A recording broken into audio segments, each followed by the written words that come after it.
Ladies and gentlemen, once again, what's going on? It's your boy, Crazy Kevin, one half of the dynamic duo known as Two Fat Guys Podcast. This is a episode of Crazy Corner. I've been itching to do since what's the name? The last PLE that we just had what is the name of that damn thing? Night of Champions. There we go.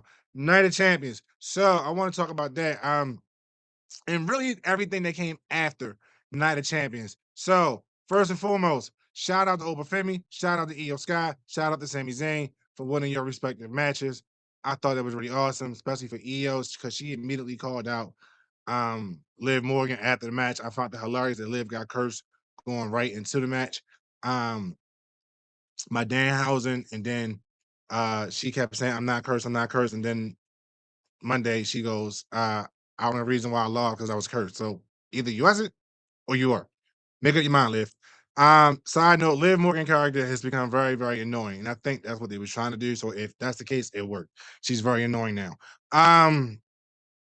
What else? Um, Sami Zayn. So we're gonna mainly focus on Sami Zayn and Oba. So first I want to talk about Sami because Oba is the one that's really grinding my gears right now. Sami Zayn, I think winning was good for him, but bad for business. Because if Sammy's going to be a transitional champion, then I really feel bad because he's worked his ass off to get to that pinnacle point of his career. And to only have it probably taken away from him as fast as he got it is kind of crazy to me. No pun on my name. So I just feel like it's so many things that they could have did different in that situation. What I will hope, because I'm fantasy booking, which I do a lot, I will hope that they will allow Sammy to go on a short run, not an extended run, but a short run. Um, get a couple wins under his belt to make it more legitimate than just him being a transitional champion. I would love to see that.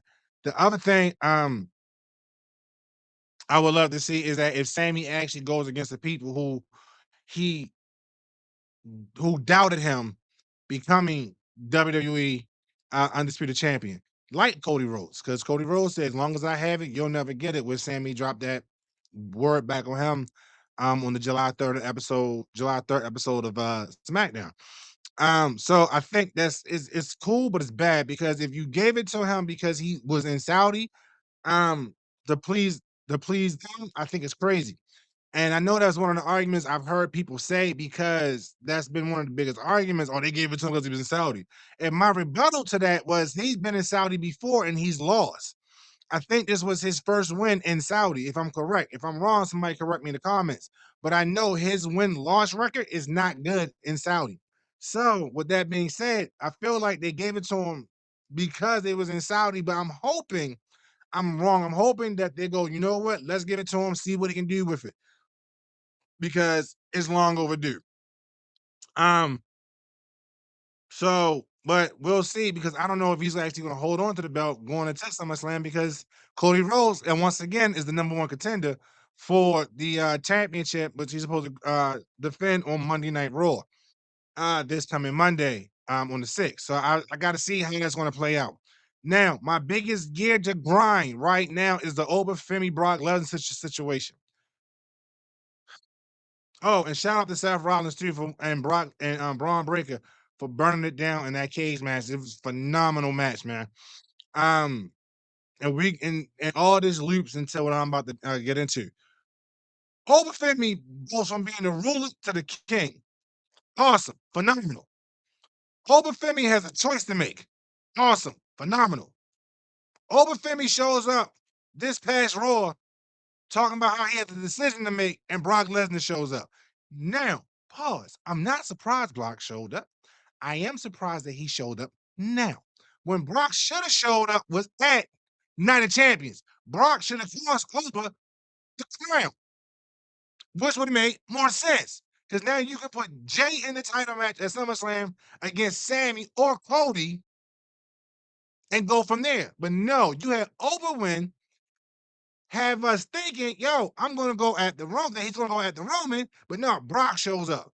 Brock does the whole, hey, I love what you're doing, love what you're doing. You know, they say you talk, this bitches get hit, and then you kick him in the nuts. Punk move. Very, very much punk move for you to do that. I you kick a man in the nuts and then you run. That's a beyond move. And you're Brock Lesnar. All right, you're Brock Lesnar and you kick a man in the nuts and right. And like Oprah called them out. Oprah's like, guess what you do? You F5 and you run. You F5 and you run. So now I want to see you at SummerSlam. Why? Triple H, why give him the crown if you're only going to give the title match to Seth freaking Rollins? That's all I want to know. Because for all that, as I stated before, you could have gave the crown to Jay freaking Uso to main event Jay Uso. And then you had your SummerSlam 2 main events. And then you still could have Brock versus Oba round 3 and finish it like Mortal Kombat. But no, no, you do this. It is getting harder and harder to argue and defend your booking ideas. And I get it. It's sponsorship. It's money. People want to see this and Snickers and Wingstops and everybody else, all these damn logos in the middle of the mat. Doesn't make it's hard to argue that WWE has a greater product than its competitor when you keep putting stuff like this in. And reality is their competitor does not have better product, does not have a better product. They have better matches. Their booking is better. And that's because they're not worried about sponsorship. They're not worried about money. They're worried about their fans and what the fans are going to like because they know there's the one that's spending their money. They know there's the ones who's going to continue to contribute to your business. Come on. It's not that we don't want Ober Brock because we do. You could have did it different. You could have booked it different. You could have booked it better, but you didn't. And you had us thinking that he was going to go against Roman at SummerSlam. To lose anyway, but if that's the case, if you really never had the intentions for that, then why do it? You could have gave it to Jay. And then you give us the big old Stone Cold salute on Monday Night Raw. It's not that it's bad in general, it's bad timing.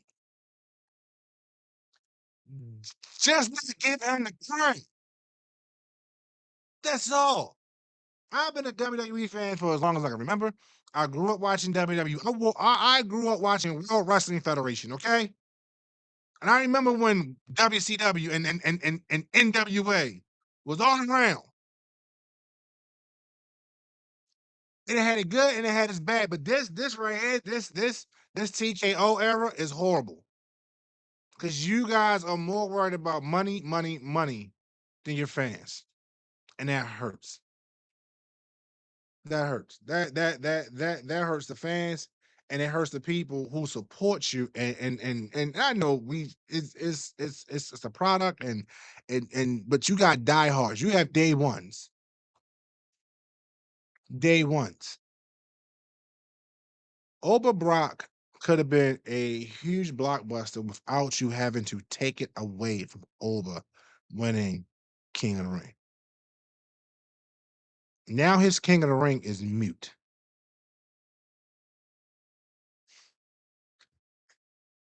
And you know the last black person that won King of the Ring?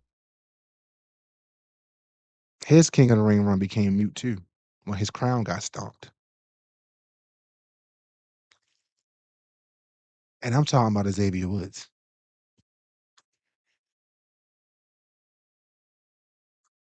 Why do it? Why do it in the first place? Make it make sense for me, people. If y'all disagree or agree with me, put it down in the comments. Please let me know what you think. Say, no, crazy, you right, crazy, you dead wrong. Tell me, and tell me why. July, this month, Two Fat Guys return, so be on the lookout. We coming back. Me and Danny got a whole new season 4 lineup for you guys. It's going to be spectacular, easy, good stuff coming y'all way. But nah, man, like in the comments, please let us know how you feel about what transpired, what you thought what's going to go down. This was my little bit of soapbox for about 10 minutes, or a little bit more. I just wanted to get that off my chest. I got more crazy corners coming in the near future once we get season 4 going. I love doing this. I love the feedback you guys give. So we about to get crazy. And that is a pun on my name. So thank you guys. Love y'all. Be safe. And what tell a friend to tell a friend. This Two Fat Guys podcast, Crazy Corner. Deuces. Deuces.